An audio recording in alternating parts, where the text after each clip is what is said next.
না দাড়ি টুপি এইগুলো আপনাদের নাই, ক্রাইসিস আছে।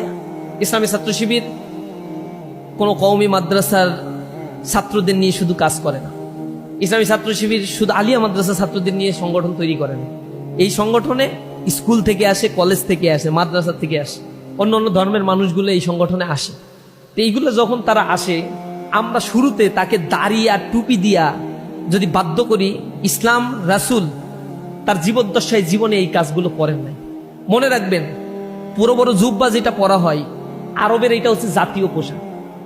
আরবে গালফ এরিয়াগুলোতে আমি দেখেছি যিনি সিগারেট খায়, বিয়ের অনুষ্ঠানে যাচ্ছে, নাচ গান করতেছে, এটাও হচ্ছে পাগড়ি আর টুপি বইরেই করে। কিন্তু দুবাইতে কিছুদিন আগে গেলাম, সেখানে গিয়ে দেখছি বড় বড় জুব্বা পরা শায়েকরাই হচ্ছে নামাজ তো পড়েই না, সিগারেট টানতে চিন্তা মতো। ইসলামের পোশাক না, ওইগুলো আরবের পোশাক।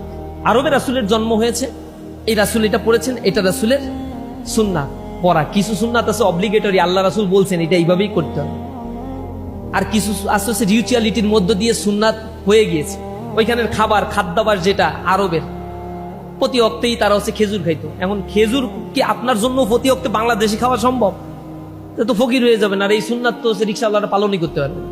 ওইখানে খাবার, জাতীয় খাবার ওইটা। বাংলাদেশের জাতীয় খাবার হচ্ছে ভাত। রাসূল বাংলাদেশে জন্মগ্রহণ করলে ভাতই খাইতেন, অথবা রুটি খাইতেন। পাকিস্তানে জন্মগ্রহণ করলে এরকম জাতীয় খাবার খেতেন। এটাকে সুন্নাতের পার্ট আল্লাহ রাসূল করেন নাই। রাসূলের ব্যবহারিক জীবনে এটা করেছেন, এবং অ্যাজ ইউজুয়াল সোশ্যাল ট্রেন্ড এটা ছিল। পোশাকের ব্যাপারে আল্লাহ রাসূল কি বলছেন? নিসফে সাক করবা, অর্থাৎ হাঁটুর নিচে টাকনুগিরার উপরে এর মাঝামাঝি যে জায়গাটা, ওইখানে পুরুষের পোশাক। আর নারীরা হচ্ছে পুরো শরীর ঢেকে রাখতে হবে। এরপরে নারীদের ব্যাপারে বলা হয়েছে যে ওড়না ব্যবহার করতে হবে, ঘাড়ের উপর থেকে দুইটা কাপড় ফেলে দিতে হবে। এগুলো ইসলামের সাজসজ্জা এবং পোশাক পরিচ্ছদের নিয়ম কানুন স্পষ্ট বলা আছে। অনেক হাদিসের ভিতরে পাবেন যে রাসূল যে টুপি পরছে, এরকম হাদিসে খুঁজে পাওয়া যায় না। মাঝে মাঝে তিনি পাগড়ি ব্যবহার করতেন, খালি মাথায় রাসূল থাকতেন, এটাও খুঁজে পাওয়া যায়, অসংখ্য হাদিসের মধ্যে পাওয়া যায়। এগুলো একটু ইসলামের মানে বিষয়টা হচ্ছে, ইসলামকে আমরা দেখি হুজুরদের দিকে তাকায়, আমরা দেখি হচ্ছে অমুক অমুক দলের অমুকের দিকে তাকায়, এটা না। ইসলাম হচ্ছে কোরআন সুন্নাহ। এগুলো পড়ে পড়ে আমাদেরকে বুঝতে হবে যে বেসিক ইসলামটা কি। ইন্দোনেশিয়া এবার প্রোগ্রামে গিয়ে আমি দেখলাম, ইন্দোনেশিয়ার বালি এখানে জাভা দ্বীপে সবচেয়ে বড় গ্র্যান্ড মস্ক যেটা, এই ইমাম এর পেছনে দাঁড়ায় নামাজ পড়তেছি। ইমাম হচ্ছে লুঙ্গি পরা আর ফতুয়া পরা। এই যে ফতুয়া বলে তো, এটা মনে হয় ছোট শার্টের মতো, একটু ডিলে ঢালা। ইমাম সাহেব এই পোশাক পরছে, আশেপাশের মুয়াজ্জিন একই পোশাক, টাইনে বাই টাকা দিয়ে সব এগুলাই পোশাক। বাঙালি তো ওই জায়গায় গিয়ে বলবে যে হায় রে কাফের, ইমাম সাহেব কাফের, কুফরি করছে। এ তো নামাজই হয় না, এই মসজিদে ইমামতি করে কেমন? আশ্চর্য বিষয়। বাংলাদেশের মসজিদে তো বোনদের কোনো জায়গাই হয় না।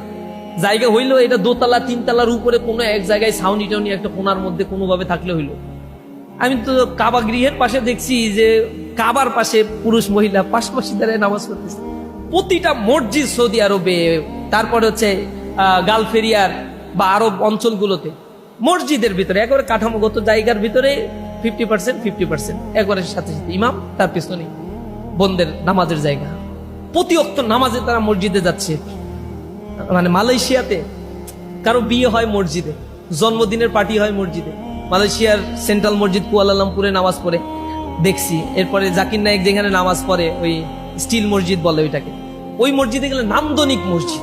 প্রতিটা এলাকা এলাকা এরকম মসজিদ করা। বলছে মসজিদে হচ্ছে প্রত্যেকের বিয়ে অনুষ্ঠান, বাচ্চাদের কিডস জোন, থাকার জায়গা, মানে ওইখানে ঘুমানো, মানে সবকিছু এখানে অ্যাভেইলেবল করা। গ্র্যান্ড কনসেপ্ট তারা নিয়ে আসছে। মসজিদ হবে কালচারাল সেন্টার। আর ইসলামে আমাদের বাংলাদেশে মসজিদ মহিলা ঢুকতেই পারবা না। মনে হয় এইটা কেমন একটা জায়গা। রাসূলের সাথে তো এরকম ছিল না। আমরা কোত্থেকে কোন ইসলাম নিয়ে আসলাম বাংলাদেশে? হ্যাঁ, এইগুলো হচ্ছে আমাদের প্র্যাকটিস, এবং দেখতে দেখতে দেখতে দেখতে ইসলাম শেখার কুফল। ইসলাম শিখতে হবে পড়ার মধ্য দিয়ে। এই জন্য কোরআন শরীফে আল্লাহ বলছেন, ইকরা বিইসমি রাব্বিকাল্লাযী খলাক, পড়ো তোমার রবের নামে যিনি তোমাকে সৃষ্টি করেছে। কোরআনের প্রথম বার্তাটাই হচ্ছে পড়ো, আর পড়ার মধ্য দিয়ে মানুষের জন্ম হয়। ইসলাম এমন ধর্ম যেটা পড়ার মধ্য দিয়ে অনেক কিছু গেইন করা যায়, আর অন্য অন্য ধর্ম হচ্ছে পড়ার মধ্য দিয়ে ধর্ম থেকে বিচ্ছিন্ন। ওরা পড়তে নিরুৎসাহিত করে, আর ইসলাম বলে পড়তে উৎসাহিত করে।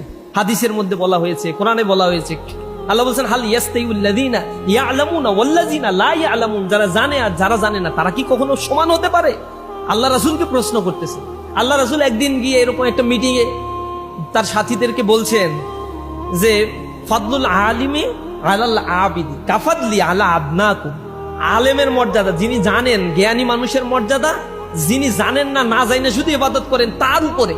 আল্লাহ রাসূল আবার উদাহরণ দিয়ে বলছেন, কাফাদলি আলা আদনাকুম, যেমনি ভাবে তোমাদের উপরে আমার মর্যাদাটা, রাসূলের উপরে সাহাবীদের মর্যাদা তো আসমান জমিন তফাৎ। এই তফাৎটা আল্লাহ রাসূল দেখাই দিচ্ছেন যে তুমি যদি জানো আর যে জানে না, তার দুইয়ের মর্যাদাটা কিন্তু ঠিক এভাবে।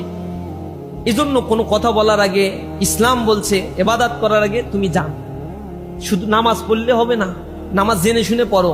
আল্লাহ রাসূল বলছেন, আখলিস দীনাকা ইয়াকফিকাল আমালুল কলিল, খালেস নিয়াতে অল্প আমল করো, তোমার নাজাতের জন্য যথেষ্ট হইবে। না যাই না শুনে শুধু সিজদা দিতে থাকলা ইচ্ছা মতো, কাজ হবে না। এগুলোর সাথে আল্লাহর সাথে একটা কানেক্টিভিটির বিষয়।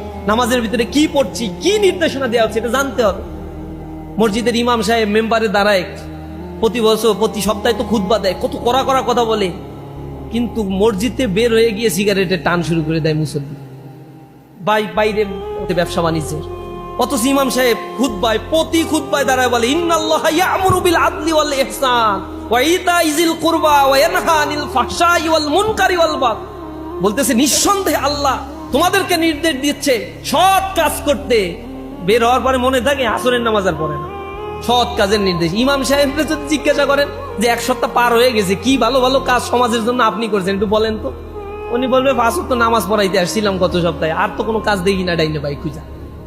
এই হচ্ছে আমার দেশের সমাজ।